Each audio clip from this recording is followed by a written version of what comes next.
As far as academics, the resources that you'll be provided include paid subscriptions, which include StatDX. Um, we also have over 16,000 practice questions that are available to you as a resident here, and that includes RAD Primer, Board Vitals, Kevlar. We also have access to Vital Source books, so the Core Review series, and Huda series as well, which is the physics book. Other hard copy books are provided to you throughout your time in residency. So during your R1 or PGY2 level, you'll get Core Radiology, which is a great introductory book. And then you'll get Crack the Core series, which is a very popular book for core preparation. And you'll get that in your R2 PGY3 level. And then we have multiple practice tests that are written by some of the writers of the core test and your ITE. And so you get some exposure to these questions as well through this resource here. And then we have multiple additional resources on our online SharePoint drive, which has multiple PDFs and other resources that are available to you.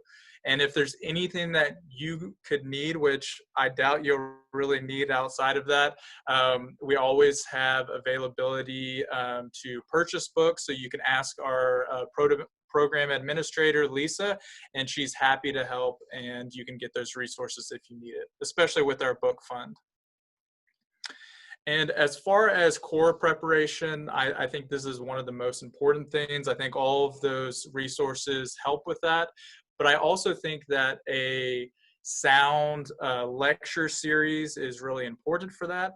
So James Murchison, the other chief here, he was very influential in reforming our lecture series, and with the help of multiple other residents and faculty, we've been able to make sure that we are compliant with the ABR core outline, and so that all the topics that could be covered for the core exam are now covered through our entire lecture series, and that goes over the course of a year.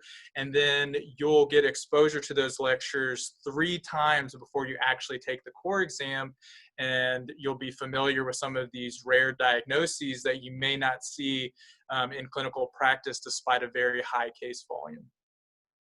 And so just some examples of how we perform on our in-service training exams. So on average, our R2s and R3s have been scoring about the 75th percentile on our ITE exams. And this is a direct reflection of the implementation of that core outline and those specific lectures. And then you can also see our core exam and certifying exam results as well over the last 10 years.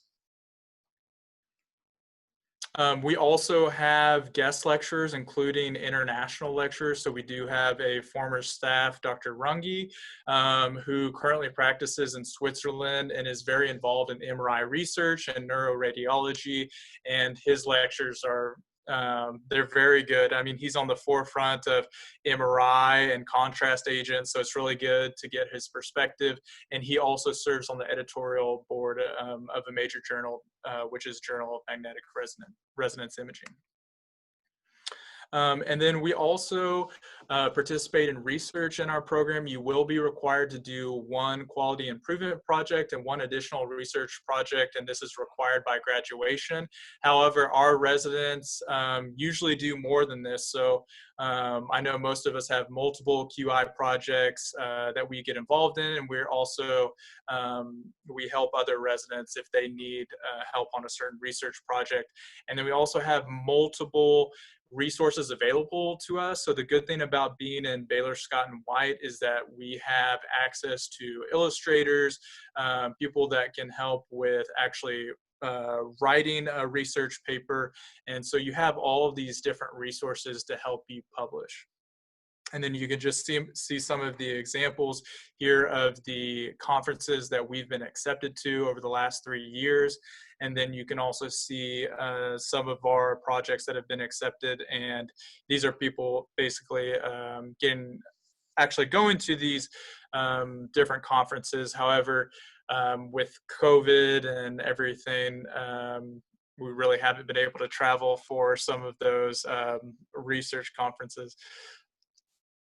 Other things that are good about this residency include our teaching opportunities. So we're very involved with the Texas A&M medical students, and there is a mandatory 2-week radiology course that residents can get involved in. And this is required of all medical students. So you'll be able to give lectures, participate in interactive small groups, and then they also will shadow you on your different rotations. And this is a great time to demonstrate the importance of radiology, not only for the incoming people that are interested in radiology, but also other specialties, and showing how we can help them as well. And so you'll be giving resident presentations. We also have tech talks, which is presentations that are given to our technologists here. We have internal medicine lecture series, and then we also have tumor board that you get involved in as an upper level.